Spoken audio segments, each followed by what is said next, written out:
What's up, everybody? It's Orange Bloods live on a National Signing Day Wednesday. I'm Jeff Ketchum. That is Chad Hastings. We're going to be with you for a little while, so buckle up. Hit that thumbs up button while you return your tray back to its upright and forward position. Subscribe to the channel if you haven't done that already. We are we're creeping up towards 200,000 subscribers here on the Orange Bloods channel. It's kind of just cool to talk about. They don't give you a plaque or a trophy when that happens. Nevertheless, we are looking forward to it. Yeah, any reason to pop it off because it's National Signing Day and we're putting really another recruiting class to bed today, Chad. There's no signature moment from the day that I think will live on in infamy for Texas Longhorn fans of recruiting. It hasn't been that kind of a day. A little bit of news, though, since we ended the 2-hour Orange Bloods National Signing Day show. We left everybody with, we're waiting on Richie Wesley. We're waiting on Vodney Cleveland. We're waiting to see what Corey Wells does. Well, Richard Wesley still hasn't signed. Vodney Cleveland does as expected. We told you this was kind of anticipated. Flips to North Carolina. In a move that really does, I think, signal – someone asked me on Orange Bloods, this is a perfect question. In the future, we should not get upset when a mid-4-star national top 200 guy peels away.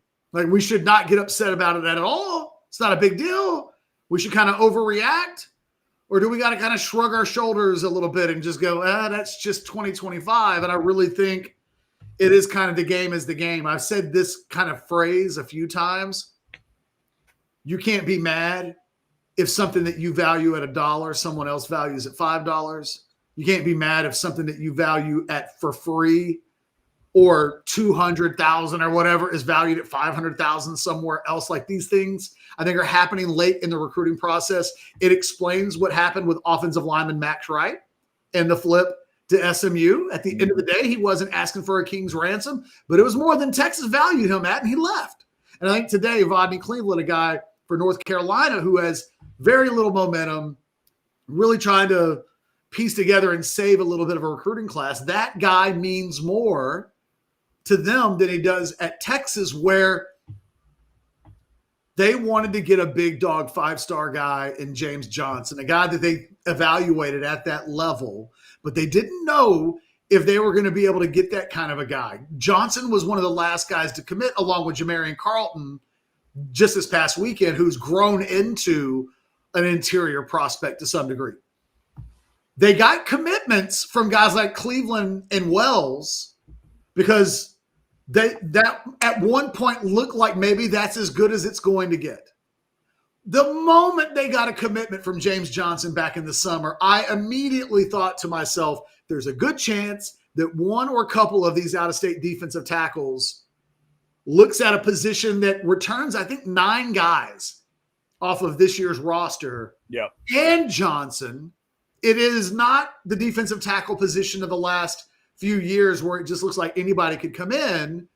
It just makes sense. Like, I don't think there's no hard feelings. I think Texas will feel like, dude, we totally get it. You got to do what you got to do. And by the same token, we kind of have to do what we have to do. And if that means that, like, you have to go to North Carolina and we have to save a little bit of scratch for money that we want to use elsewhere in a variety of different ways, that is college football in 2025. And the most notable thing today, in addition to everybody that Texas thought would sign has signed, except for 5-star defensive end Richard Wesley. That should happen soon. Yeah, everything expected has kind of occurred. But, like, there's a couple of late defectors in this class, and I think they're easily explained. It doesn't have anything to do with momentum. It doesn't have to do with a lack of confidence, or it doesn't even have to do with the fact that Texas didn't want them. It is in 2025 going into 2026. There are nuances to the way these things get done that are different than in years past, in any year in history. And I think we're just watching some of this unfold for the first time, and this is what it looks like. If I'm not mistaken, I saw 2:30 our time, Central Time, for Richie Wesley this afternoon. Just to clarify, Sarkisian will do his press conference at 3. Yeah, and 3 o'clock will be Sark talking about the class, and maybe other things. We will see. But just to clarify, sorry if you said it, Wells, is that official? Is he signed with Auburn? I have not seen anything with Wells yet. Still waiting to see what happens. Okay. Nice player, but right. But not anybody. He is a 2028 guy at the earliest for me. Yeah. I mean, you look at the depth chart and everything else, and yeah, you just, to me, knowing it the way I do, which is through you and Jason and doing the recruiting insider and everything, I think you would tell everybody that if you line up those four guys and say Wesley, James Johnson, Wells, and Cleveland, you can keep two and you're okay if two happen to go. Texas got the version you want. Yeah. No, exactly. I think that they will feel like this worked out exactly the way they wanted to. And I thought in the summertime, before all of the commitments kind of revealed themselves, I kind of wondered what the plan was, because I was hearing that the costs of business were changing and that they were really moving more towards if we've got to spend it, we're going to spend it in a few really key areas. And you look at their three biggest commitments in terms of rankings. You're talking about quarterback. You're talking about an edge player. And then I think linebacker was flat out need. Got to replace one 5-star, got to have one coming in, kind of a like for like swap in terms of got to have an impact guy. But those other two are those are the prime positions. And those are guys that you see get on the field. Surprise, surprise. Lance Jackson, it wasn't like playing time was wide open, but he was going to get himself on the field and play some this year because he's that talented and, at a premium position that has a lot of value. It's less so at a position like running back or even at a position like wide receiver, unless you're making a huge, massive impact. So I think the other thing with a guy like Wells is because, it used to be okay to say that a guy was a 2 or 3 year developmental guy. We just all know that in the modern era of college football, guys don't stick around for 2 or 3 years if they're not playing, by and large. So when I tell people, man, if that guy signs with Texas, cool, but understand what he is. He's a project. And if you lose him, understand that somebody else probably valued him a little bit higher. And he was probably a 2 or 3 year project that was unlikely to pay off. It was much more unlikely that that guy won't make it than it is likely that he will. And so, yeah, I think it occurred to me today, Chad, all of this math that I've been throwing people's way for the last decade now is when I've been telling people for years that the number 200 guy and the number 1,000 guy in the country have a lot more in common than they do with the number 50 guy in the country. And now, after hearing me say that over and over and over again, and I think a lot of Texas fans probably has been in one ear and out the other, right? Like, whatever, catch or bore me. But today they're like, wait a minute. We may lose a guy in Corey Wells, but Ketch has been telling me for years that I shouldn't get what, not specific by name, but specific by kind of recruiting profile. Now I live in a world where they're trying to save money in one spot by investing money. It's smart. I don't know if this is what's going to end up working. We'll see. Not every school is doing, I think, what Texas is doing, but I think Texas is doing a little bit of money ball here. They've said, wait a minute. The difference between Max Wright making it historically in Ketchum's rankings is at about 20%. That guy could cost $300,000. We could take another guy who costs $0 and he pans out in an NFL player like 13% of the time. It's like, you know what I mean? If it's like, well, the difference between, if I told Chad, look, man, the difference between something is going to be 20% and 13%, but the 20% is going to cost you $250,000 and the 13% is going to take nothing. Chad will be like, you know what? I do love bigger numbers, but I'll take my chances with the 13. Might have to take my chances with a 13% on that one.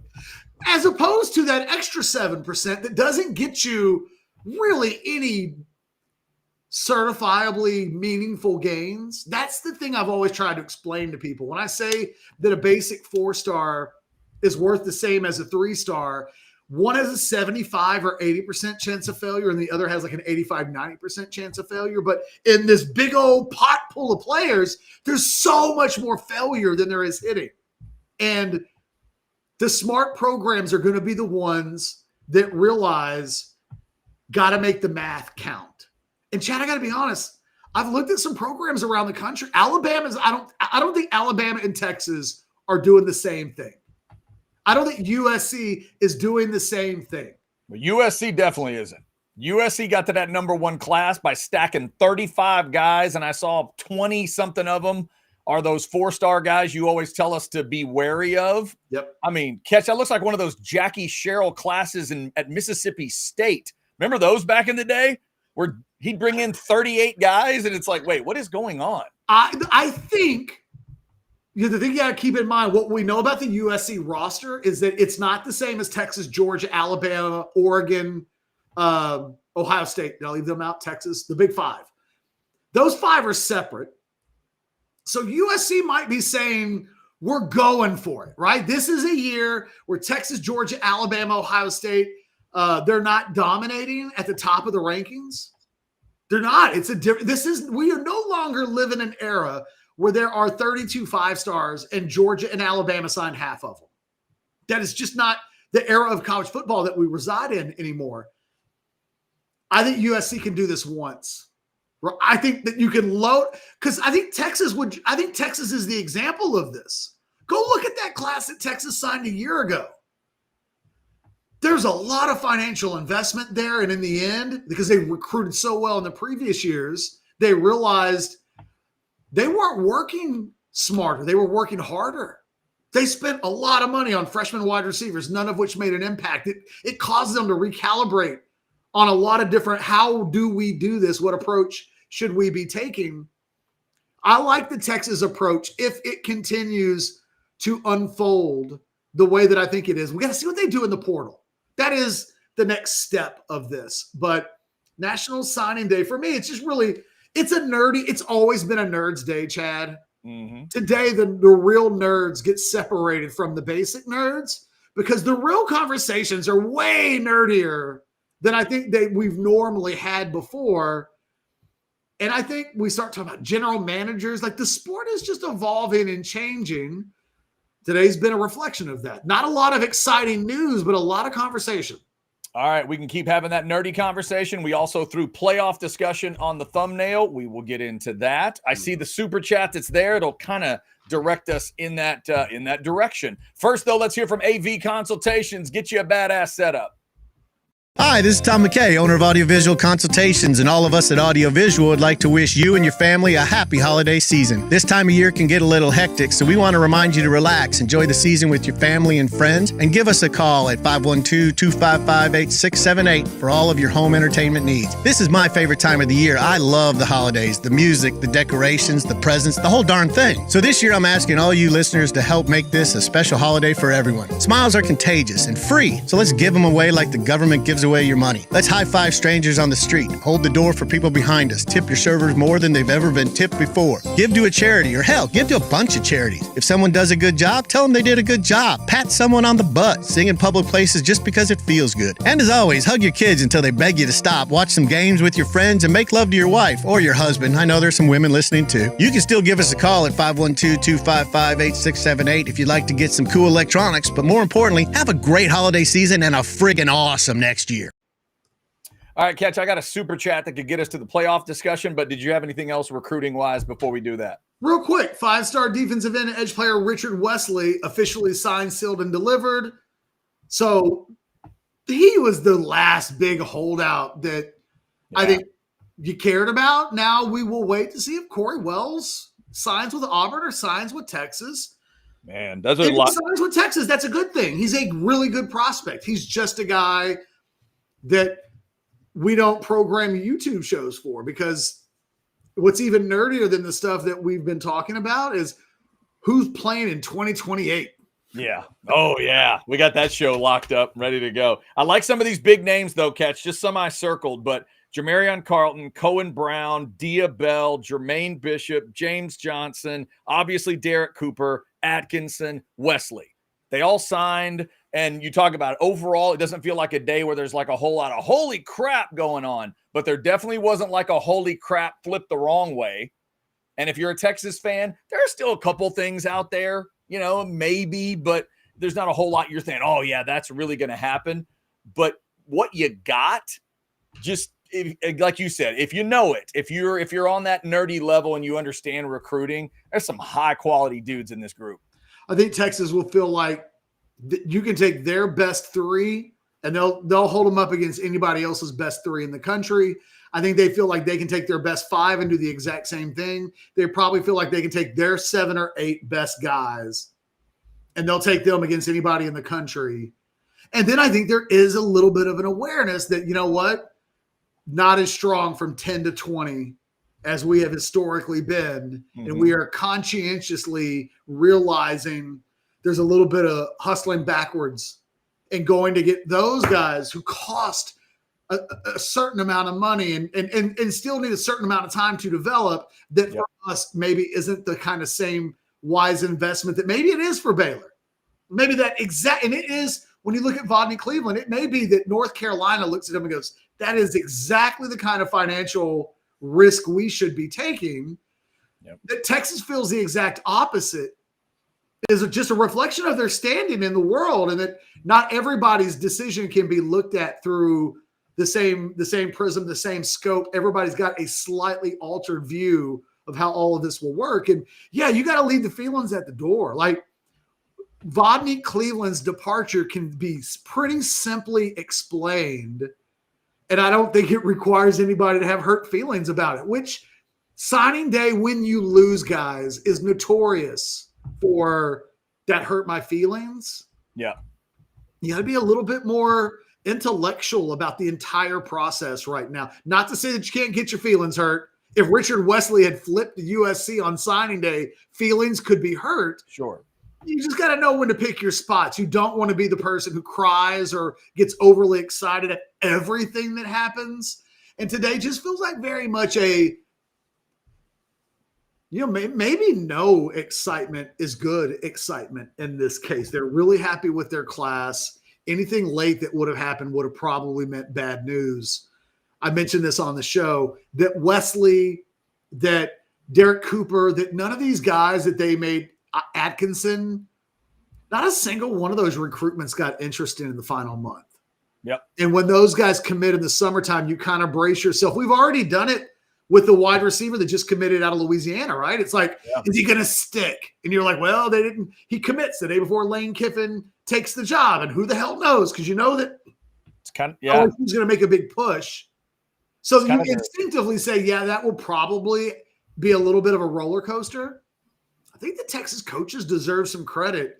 I think we would have thought that some of these out-of-state recruitments might have had some roller coaster actions inside of them. Yeah. And in the end, pretty damn tame, all things considered. We weren't sweating Derek Cooper visiting Miami. At the end of the day, Miami had 10 chances to give Derek Cooper more money than Texas wanted to give Derek Cooper.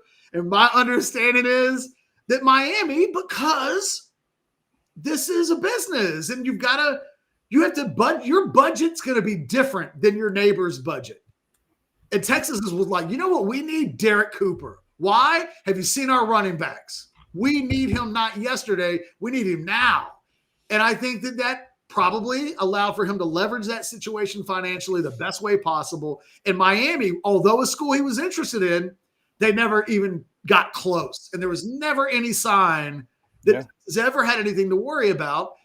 And I think they handled their business with the Richard Wesleys and the Derek Coopers of the world, as evidenced by the fact that those weren't roller coaster rides at any point in the last couple of months. I think it's a good lesson for them to learn about the new timeline. They've been able to master the new timeline of summertime. It's okay that it's a summertime commit it can stick. You mentioned 2 guys there out of state. I go back to even like Colin Simmons. Remember that one? Like Colin Simmons happens. It's a perfect example of what we're talking about. In July, and certainly in that particular July, we were thinking, okay, this may be a crazy ride to the end.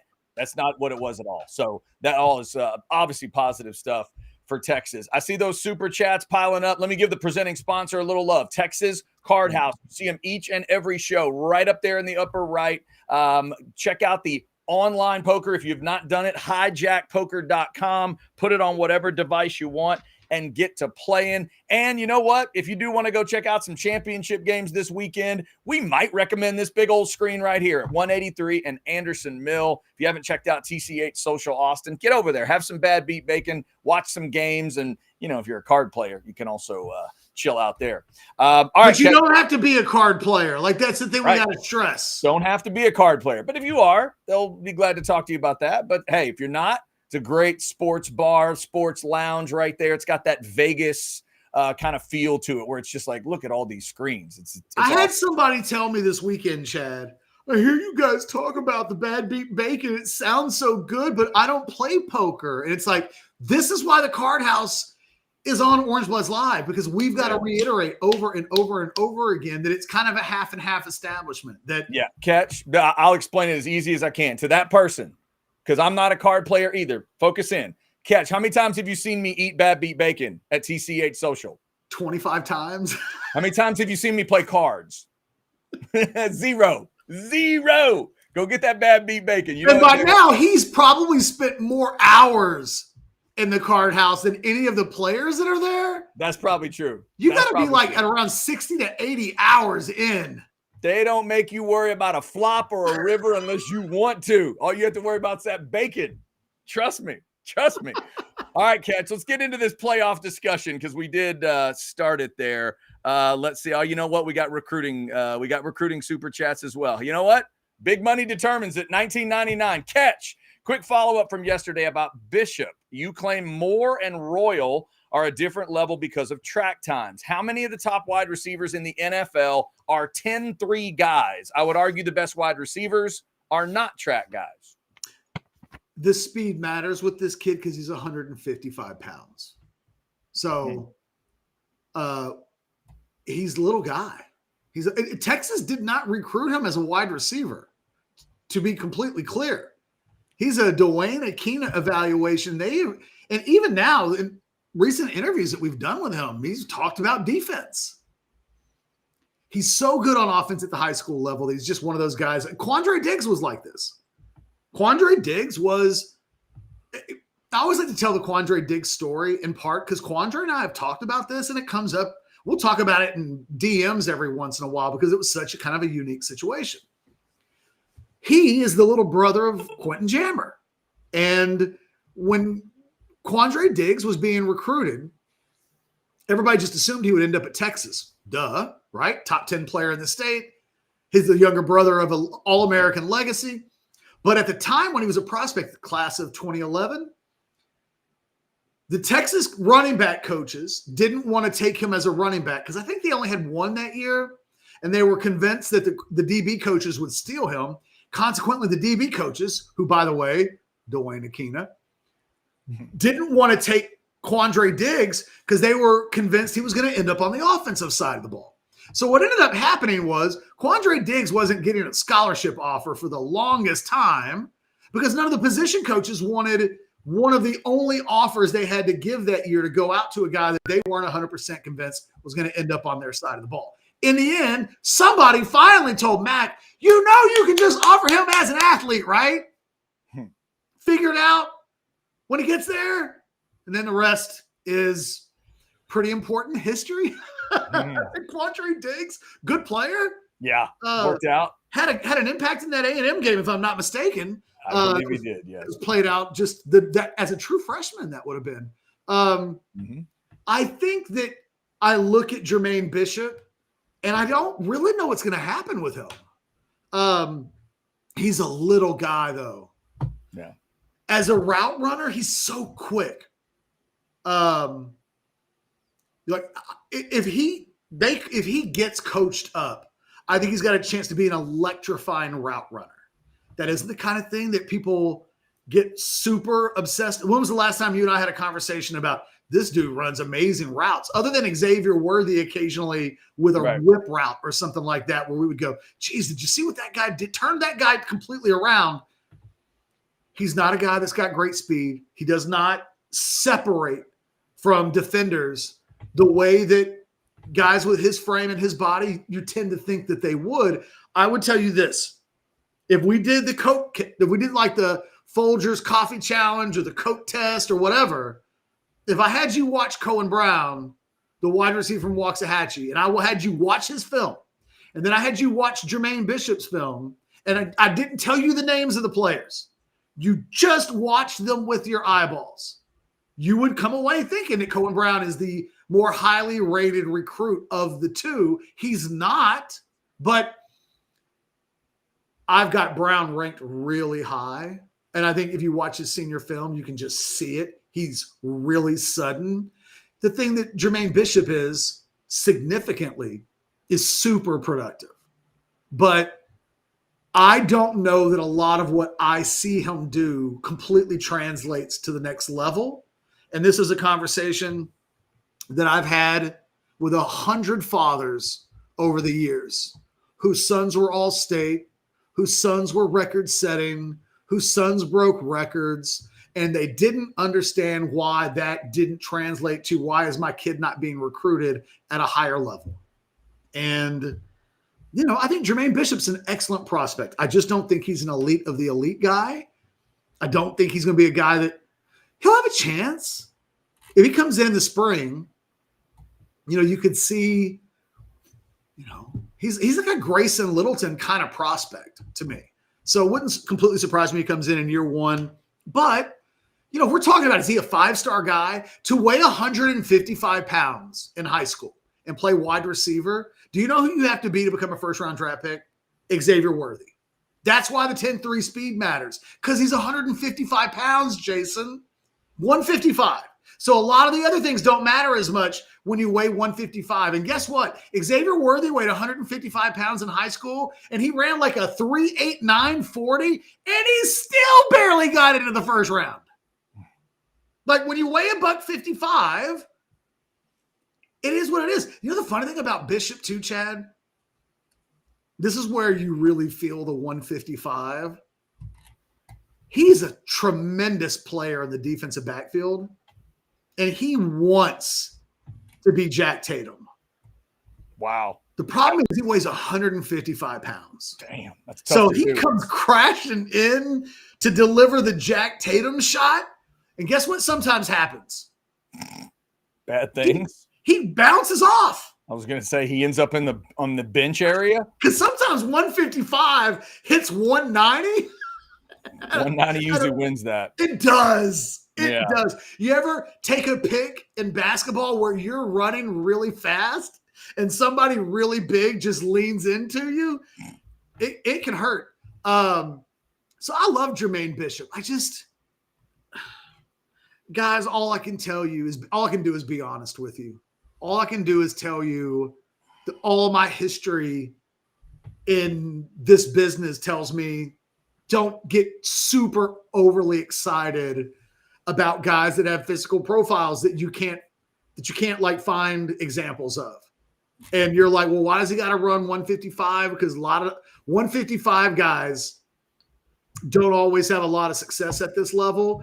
And usually when they do, man, they can't. You know what they can't be? 10-6. Because you know what happens to 155 guys at 10-6? They get caught. And you know what happens to 155 guys at this level when they get caught? You know what happens when you play Georgia and you weigh 155 pounds and you get caught? You get broke. And that's why it matters. Yeah. By the way, Larry, thank you for the $4.99 super chat. Throwing a little something in the tip jar. We appreciate it. Tom G, I will get to your super chat, but we do need to have a little playoff conversation if we're going to throw it on the show. P. Miller, $5. Do you think CDC and Sark start to cancel or postpone games due to the playoff selection? Changes in offseason / portal to prepare for Natty in 2026. Definitely that second part. The second I think part. that we're going, yes. But here's the thing. whether it's Texas scheduled or won't be otherwise. alone. Alabama started it yesterday by announcing some of the exact same things. I think we're going to see a lot of schools in the SEC say, whoa, we just added the 9th game. We have to completely recalibrate a lot of things. We scheduled things before we knew that we were going to have 16 teams or a 9th conference game or a lot of things. So I think it's going to be a theme in college football. It won't just be Texas. Yes, I do think CDC will cancel or postpone some games because of what's happening. They would be naive and a bit ignorant to put themselves in the same position voluntarily moving forward if they have to. P. Miller, the interesting thing to watch there will be if Texas is going to do it. If they're going to clean the board, they'll have to call 3 different teams, Ohio State, Michigan, and Notre Dame, because of the way things stack up. Catch mentioned Bama. Bama does have a home and home with Notre Dame that would start in like 29 and Ohio State. So those are the 2 teams to watch. A&M, Georgia, OU, LSU. I looked up their future schedules. There's nothing crazy in there. Nothing. The Aggies are about to do a home and home with Arizona State and Louisville. Catch, that's the neighborhood I think a lot of these SEC teams are going to start living in. But that's what to look for. If Texas is going to move it, the question will be how many of those games are they getting rid of? Because it's not as simple as call one team, get rid of 2 games. They'll have to call 3 to get rid of 4, if that makes any sense. Well, so, and look, it might be that it's too late, right? They're under 12 months for Ohio. I don't know what the ins and outs of the contracts are. They might call, and an ABC executive from Disney may call up and go, like a shadow government. No, you're not. No, we're going to cancel the series with Ohio State. And someone from above may go, no, you're not. Isn't it just, to me, that could you meet in the middle? Certainly once you get past the Notre Dame thing, you need to be scheduling a little differently. But to me, just meet in the middle. Call Notre Dame and kill 28 and 29. Keep the next 2. These are home games, return games with Ohio State and Michigan. The risk versus the reward, Chad, is not good. The risk is too great. The reward is too minimal. Right, but if you still Miami beat Notre Dame. Right, but if you still believe in what CDC believes in, then why not play the games? I don't know what CDC believes in is worth a shit. Okay, I'm just saying if that's the way he still looks at it, because that's the thing. He's wrong this year. They were wrong. I talked about this 9 months ago. And people looked at me like I had a third eyeball on my forehead when I said, this game brings the exact same messaging. I've actually gotten bored by repeating myself so much. It feels like everybody this week has woken up to the thing that you and I were doing shows about in March. Right, but this just like we should not be scheduled. I don't care that they're at home. As the current system, as it is set up, it is too dangerous of a proposition. Well, yeah. If Texas does not play Ohio State and they play Rice to open the season, they're hosting a playoff game in December. Right, assuming everything else plays out that way. But the thing is, you and I knew you and I knew the risks back then, but so did CDC. I think he was naive. Okay, but he was wrong. They were wrong. I mean, the fact that they're even talking about canceling future series is an acknowledgement.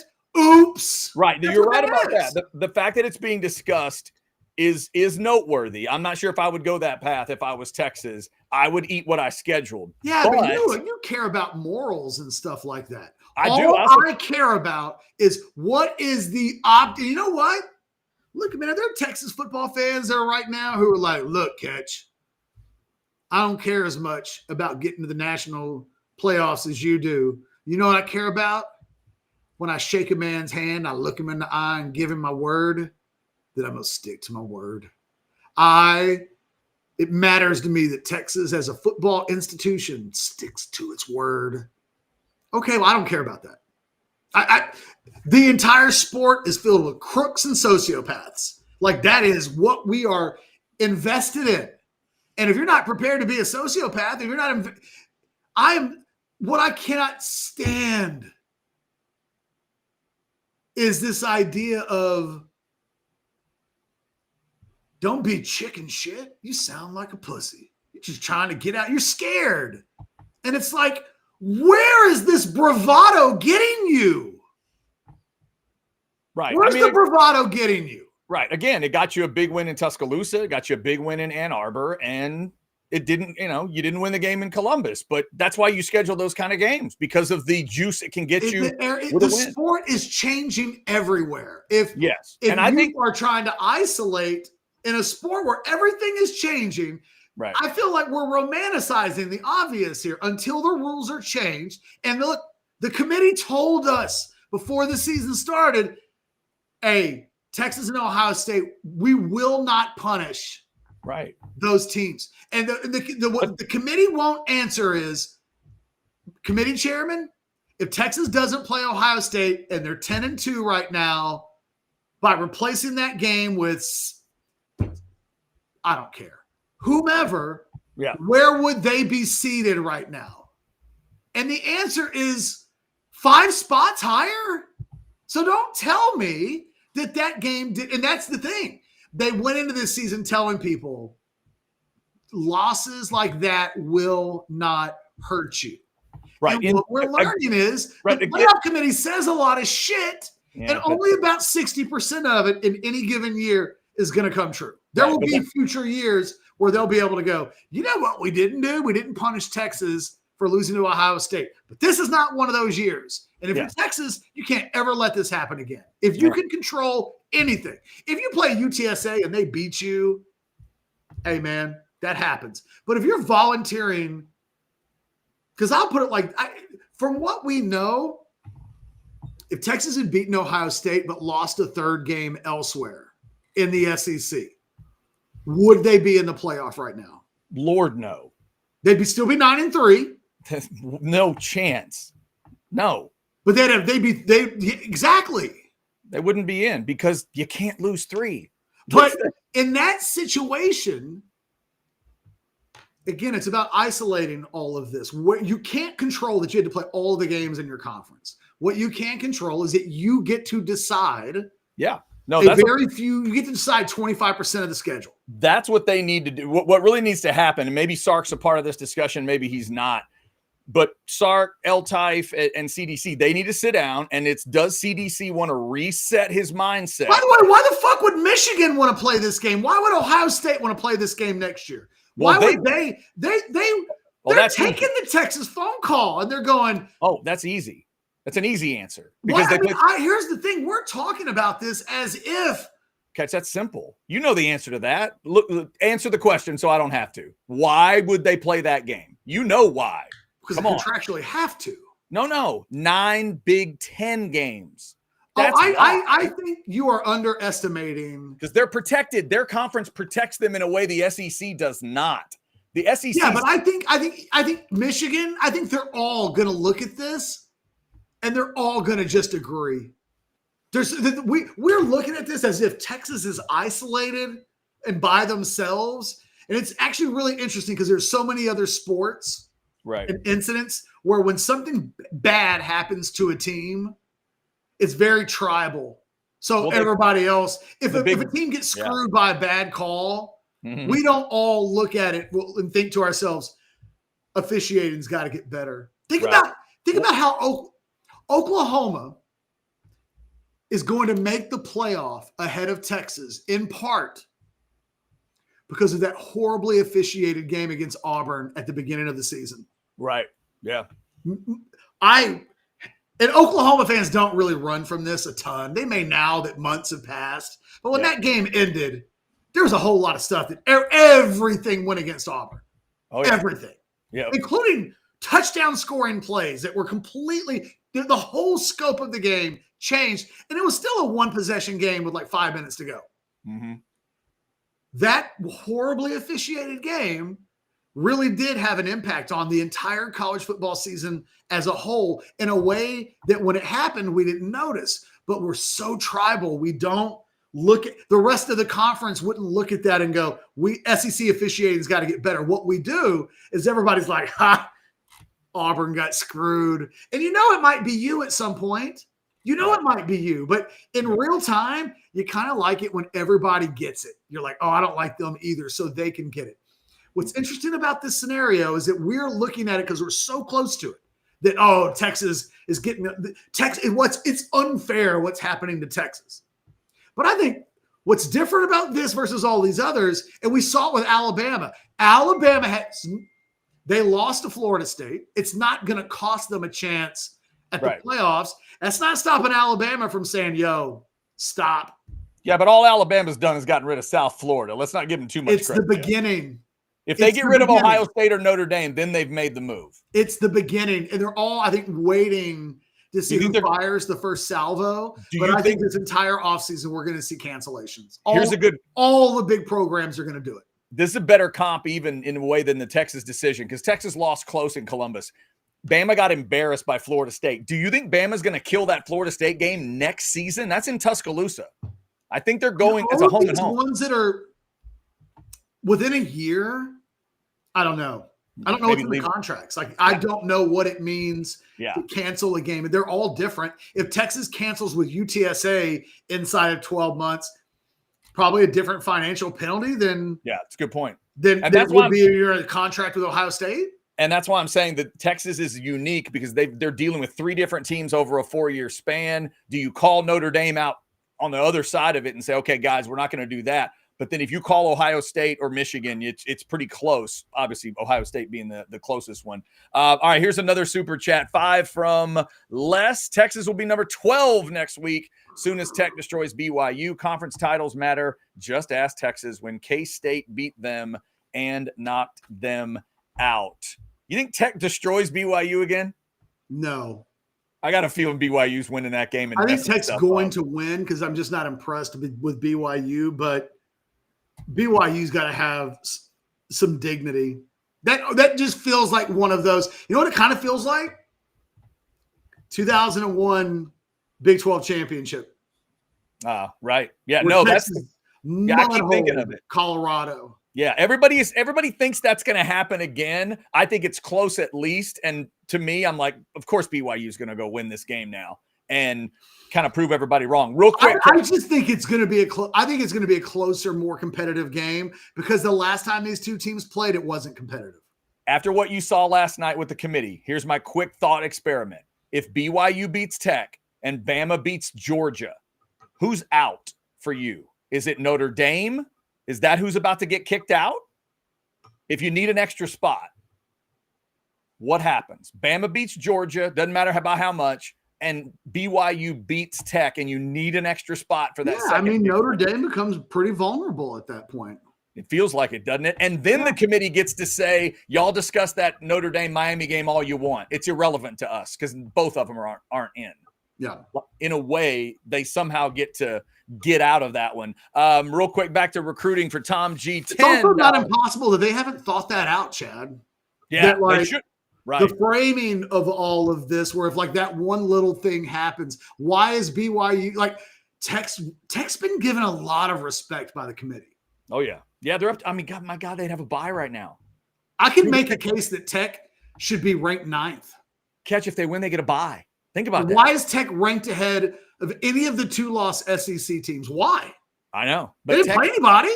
Because of the teams behind them, because Oregon's done, because Ole Miss is done in terms of the schedule, it's easy for Tech, man. Yeah. Win and you get a bye. That's what Joey McGuire gets to sell. Don't talk about disrespect. Talk about, hey, we're here now, boys. We win this game, we're going to get a lot of good time off. We're going to have a bye and all that good stuff. Let me tell you, Chad, from a Texas perspective, the scheduling thing, I'm personal, and this may be a disconnect that I have with some people. Mm-hmm. I don't feel like I'm viewing this through the weeds of I'm just looking at the decision that goes here with the decision that goes here. I'm looking at it from, I cannot stress this enough. I've been talking about this now for more than half a decade, and we're here. The sport, a sport that's already decided by incredibly fine margins. What did we just talk about? OU is probably going to make the playoffs in part because Auburn was robbed of a game in Norman earlier in the year. And when it happened, in real time, we thought Oklahoma played a bad game. And then Auburn, you know what happened? Oklahoma's not that good. Right. We all thought there were 4 losses on that schedule. We thought if that game was played 10 times, OU would win it 8 times, and we just watched one of the shaky 8. In reality, if they played that game 10 times, it might be 6-4, but I don't know who wins 6. It was a game that was partially decided by the officiating. So in a sport where fine margins in 1 out of 12 games in one team season can really dictate a lot of what happens, I'm convinced if you're Texas, it is so imperative that you be ahead of the curve. I can't be the smartest guy covering Texas football. I can't be smarter than the people inside the building. I can identify these areas that need to be tweaked, but they need to be on it. They need the bravado of we're going to be the toughest. I don't care about that anymore. I want the super nerds running things. I want Texas to be the smartest college football program in the country.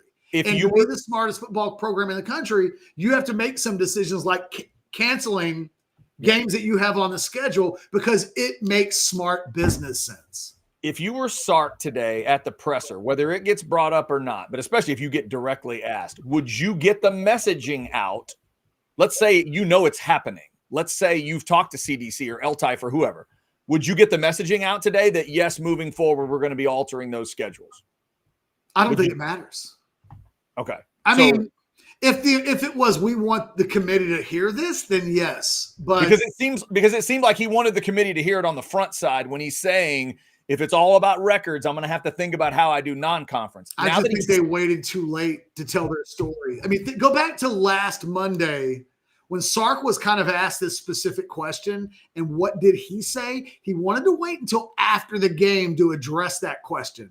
Right. I think I know why he did it. It was a very coach thing to do. Why talk about what it would mean to beat the Aggies before you've beaten the Aggies? Right. Probably but smart. An entire week of telling your story and painting the picture of if we beat A&M, this is what I just think Texas has been very reactive. And I think this week they've tried to react to their underreacting by they've had Sark on all the shows. Right. I think they just waited too long to do it. But that's what I'm saying. Do they continue this by taking, because this is that time of year when everybody's watching the bracket. Yes. Obviously, a lot of people are pissed. I think so. If I'm going to do what he did this week, I would get the messaging out there of, yes, we're looking into it. Yes, we're going to be contacting Ohio State and the networks and see what can be done. Like, I'd let it be known. And I think he will. Yeah. Yeah. And then just kind of see what happens out of that. All right. Now's not the time to back down. You haven't completely gotten left out yet. So now continue to be on the offensive and put pressure on that nervous dude on the committee. He's going to have to answer some questions.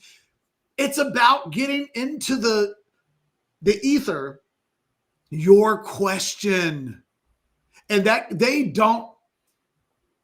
they're answering Texas questions based on the framing that they want to answer Texas questions. It allows them to explain it one way and then to get the hell out before anybody can go, well, wait a minute. Why did you say that? Like, that doesn't make sense. That doesn't add, like, you don't get follow-up. So the first question is kind of everything. And, that doesn't happen overnight. You have to plant seeds, and Sark's got to, I think, rattle some national conversation piece. Winning the most good games, or is it just losing the fewest amount of games? And the committee likes to act like that's not the discussion that we're having, and it is. And everybody knows that it is, and they won't admit it. And and I think they probably missed their window, even if I do think they'll try today. All right. I see these super chats here. Tom G, I've tried to get it up a couple times. Let's get this out. $10. Out of this class, who do you think can start day one and definitely starting by mid-season? Tom G's looking for Grayson Littleton, I guess, in this class. I think there's two non-special teams players because they've got, the deep snapper might be the most obvious answer. Lance St. Louis is going to leave Texas as a 4-year starter, and I think he started every game at deep snapper that he played in. So it's possible that's not what you want me to answer, but it's possible he is the answer. I wrote about this in my 10 thoughts from the weekend. I think there are two guys that make the most sense to be an instant impact guy and not just an instant contributor guy. I think Derek Cooper at running back and Tyler Atkinson at linebacker, talent plus obvious needs at the position, plus early enrollers who by the time we get to August and in September will have been on campus for the better part of 3/4 of a year. And it's a little different than they just showed up 3 weeks ago. Yeah, and two positions where you can do that, especially running back, man. If you're a special badass freshman running back, you can make an impact. We've also seen over the years, other than Jamal Charles in 2005, Bijan started a little slow. Cedric Benton started a little slow. Like, we've seen some of the best running backs in the history of the program. But get them some reps. Get them in there. They play, but are they – right. Is Derek Cooper going to rush for more yards than Trey Wisner next year? Like, you know what I mean? Like, those are difficult questions, but I do think those two guys are the obvious ones to watch right now. Yeah. Thank you, Tom G, for that one. This is Larry 499. I messed up. What do you think the committee will change about the playoff format going forward when they meet on January 23rd? Didn't realize that was the next meeting. Larry? Maybe more teams. I mean, let's be honest. At some point, this will go to 16. 16 feels like a good number, man. Anything that could get – this is just me selfishly, Catch, because you know I love a good show. Anything that could get Arch Manning in Texas and Diego Pavia and Vandy into a playoff system, let's go. Let's do that. Let's do that. There's more money and more teams, and I think that's the big – I think it will always come down to, okay, so what's the catch? Because in moving to 16, it won't just be, okay, well, the SEC and the Big Ten get 2 more spots apiece. So here, the other thing – my other question to them, and maybe this is just a money answer, I have always wondered why there's not a G5 or it's going to be G6 next year. Why is there not a G6 champion separate? Why isn't there a separate bracket that houses Tulane and North Texas and JMU? Like, these teams are good enough, and I think we care enough on a level where we got D2, we got D3, we got 1AA. Why not give those teams a chance to have their own bracket, and then you get a spot back for the power teams? Is there always one of those schools in a Final Four? Like, no, right? There's never. No, but I mean, like, you're having a playoff to get into the playoff, right? No. I'm saying literally a separate bracket, just like we do it in the other divisions. Like, have a 8 or 12 or whatever you want, where Tulane. So you're saying in a 16-team bracket, there's a 4-team bracket that's just those teams? Yeah, no, just totally separate. Like, have a 16-team bracket that's the Power Four, because that's the teams we're discussing. So where do they meet? That's what I'm asking. In a world where you do that, yeah, you have all. I mean, do what they're doing. Where does it slide? Where do they slide in? They don't. They have their own. They play at home sites, and they're just the Intercontinental Champion of college football. Well, what's the FCS champ right now to you? Same thing. It's the same thing. Boise State should not be fighting. Yeah, but those schools would rather have a chance. They'd rather get knocked out by Tyson and have a chance to fight Tyson than not fight Tyson at all and just be. And it gets some money. I get that. But, Larry, that's one thing I would tell them to look at is, do you really need that team in? And if you do. What if Indiana wins a national championship this year? Does that change everything that you're about? Because if Indiana can win a national championship, then you can convince me that Tulane can at that point. Yeah. And that might be true. I maybe. But I'm just saying, if they like it, probably expand a little bit. Maybe think about 16 as much as I dig 12. Like, I'll take 16. Probably doesn't need to go much more than that, but that's something that they should consider. Then the last one here to clean up, $4.99 from Tony. SEC is hard enough. No need to risk out of conference big games. Put in Rice or Purdue. Is Texas going to go to the Rice level? I don't think Texas is going to play a Texas team. Well, they'll have to play a Power 4 team. That they don't, right. Rice wouldn't give them the Power 4. They'll play Rice as like one of those others, right? A UTSA, that kind of thing. Rice Purdue. Would be don't nitpick. He listed Purdue or Rice. We just Purdue. Yeah. I mean, yes, that would get it. I would say, my joke yesterday was call Ohio State to cancel next year and get Purdue's number when you hang up, before you hang up. My whole thing is like, look, if your the chance of you playing for a national championship is at 25%, and I have a chance to move up to 30%, I almost don't care what I have to do. It's like, oh, how do I upgrade? How do I get the 30% instead of 25%? And it's the whole way I look at it. Is it right? Is it wrong? I don't care. What did it just do to the math? Now, if we get to a point where it's like it improved it by 2%, well, then let's have a conversation. Is the 2% worth canceling the game over? You know what? You can probably talk me into at that point. No, we can make up that 2% somewhere else. Let's keep the game. But what do we think that game would have done to this year's number? Because it is drastically changing their ability to make the playoffs. I wonder at the beginning of the season if like ESPN had done like their little nerd stats where it's like going into the season, Texas has an 85% chance of making the playoffs based on the data, right? What if they took the Ohio State game? Does it become 97? Like what? I'd like to know what those numbers are. That's how I want to base my decision on. And it's just all about how do I improve that? And I'll almost do anything in any area of the program if I can impact my percentages of success by double-digit margins.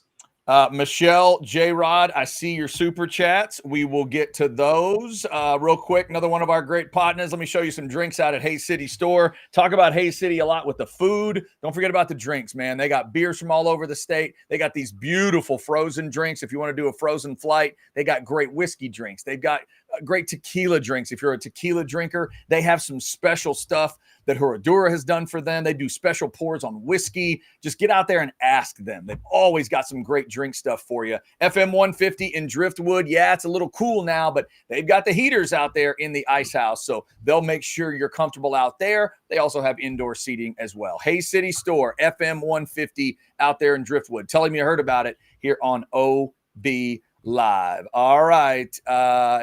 It is Sister Michelle time. Got to meet Michelle this week.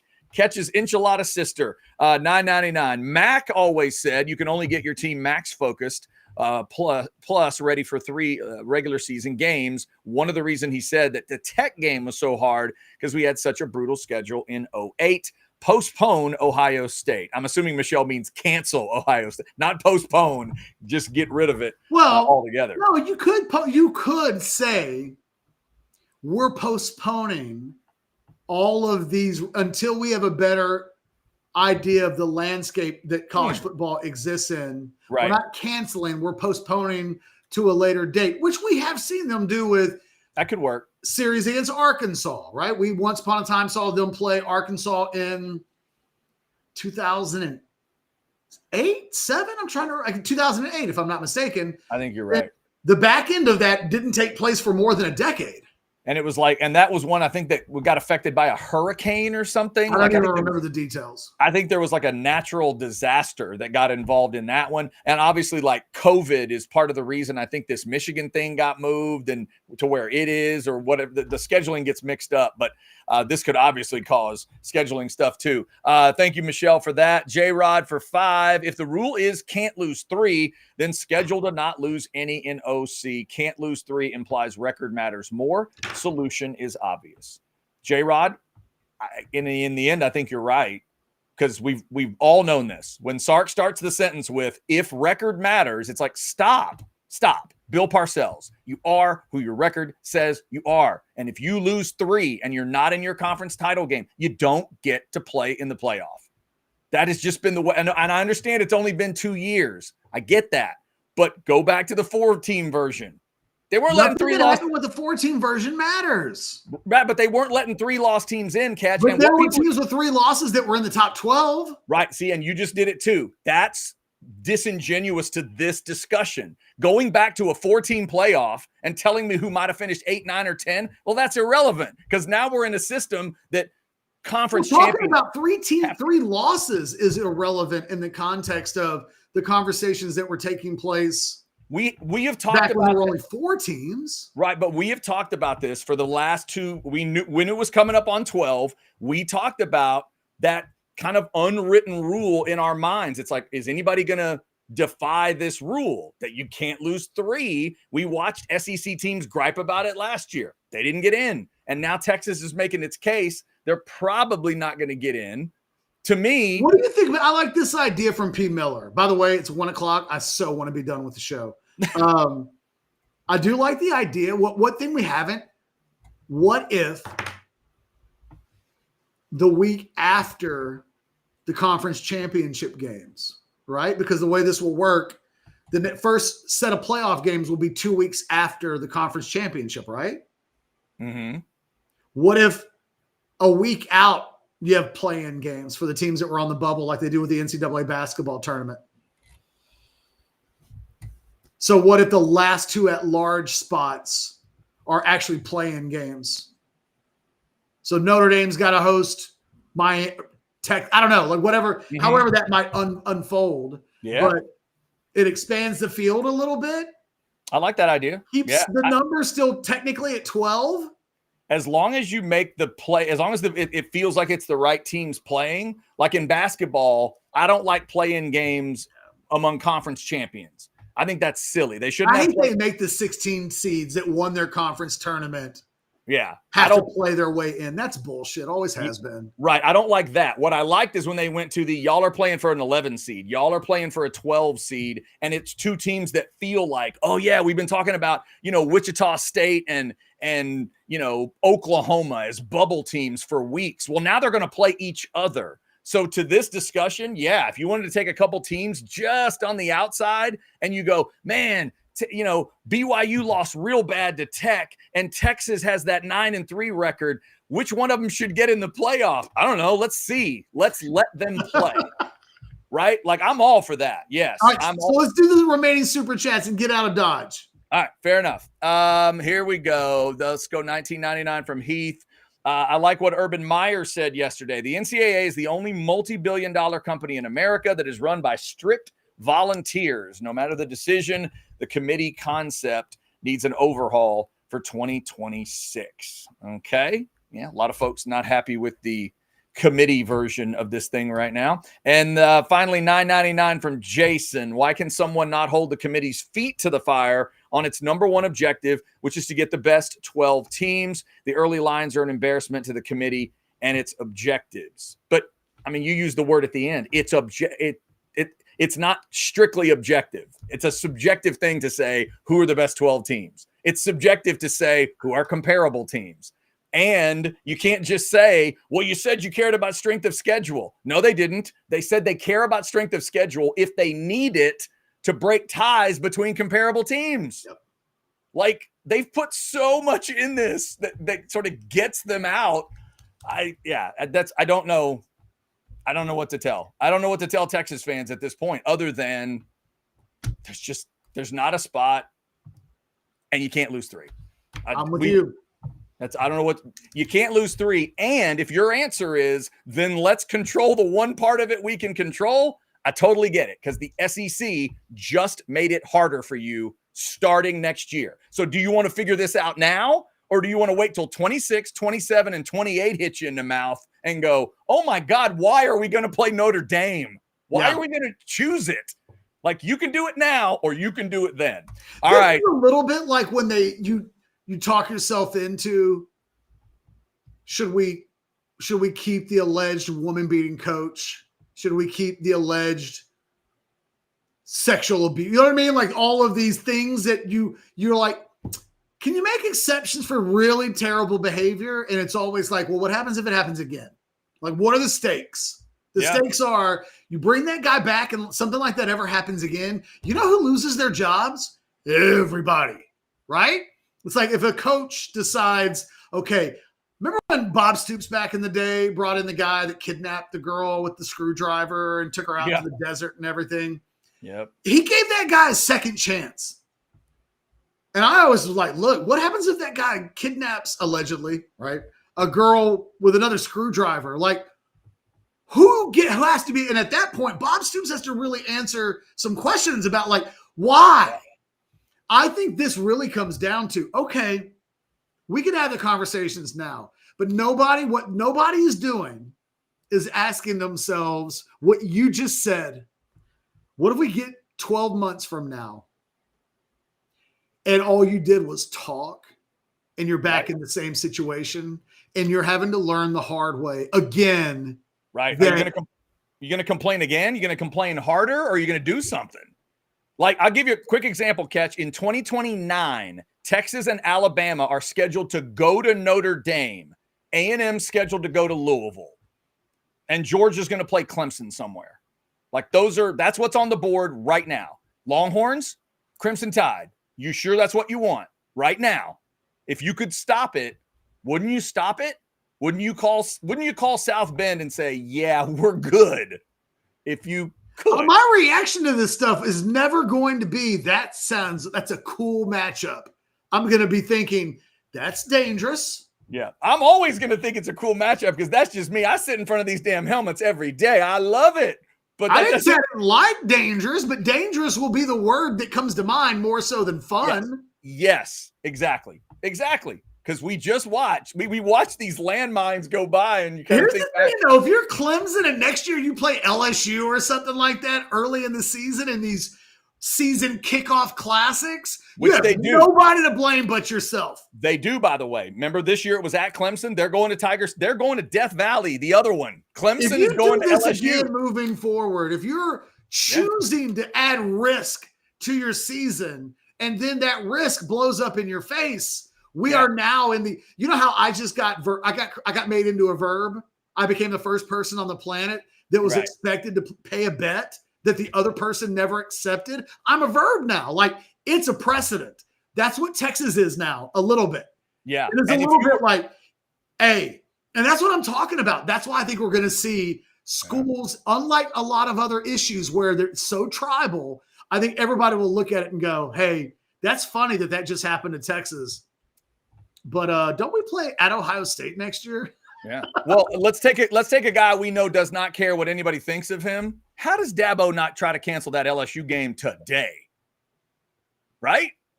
Dabo, I'm not going to say the thing that was about to come out of my mouth. Fair enough. See, I wanted to be out by 1, and at 107, I almost said something. 107, you almost got crazy. All right, before we get done, let's give Specs their love because they bring you the chat each and every day. In the wintry land of Specksville, 'neath the big Texas sky, spirits are lifted and glasses raised high. With whiskeys and wines and champagnes that pop, Specs is the place where the fun doesn't stop. From cocktails that sparkle to snacks that amaze, Specs brings the merry to all festive days. For thousands of ways to spread holiday cheer, come visit Specksville. The fun starts here. All right, we're going to get out of here before Catch says something about Dabo, and who knows, it might even involve the state of Mississippi. So we're going to No, in this case, no Mississippi this time. No Mississippi, but it was going to be that. We're going to move on so that doesn't happen. Thank you all for liking, subscribing, getting your notifications. I'll be back tomorrow for a Thursday show. I won't be here. Sorry, kids. Catch will miss. Hopefully, Brian Jones will be on the show. I think Jason Sukamel is going to jump in. We'll get Brian's thoughts on what should Texas do. Should they just go ahead and get rid of these games? What about the CFP? What did Brian think of last week's game against A&M and then the championship games this week? They've got Army-Navy coming up as well on CBS next weekend. So we'll hit Brian with all that stuff tomorrow. Join us for that and check out all the content at OB Live. Thank you all for your support. This is Orange Bloods Live.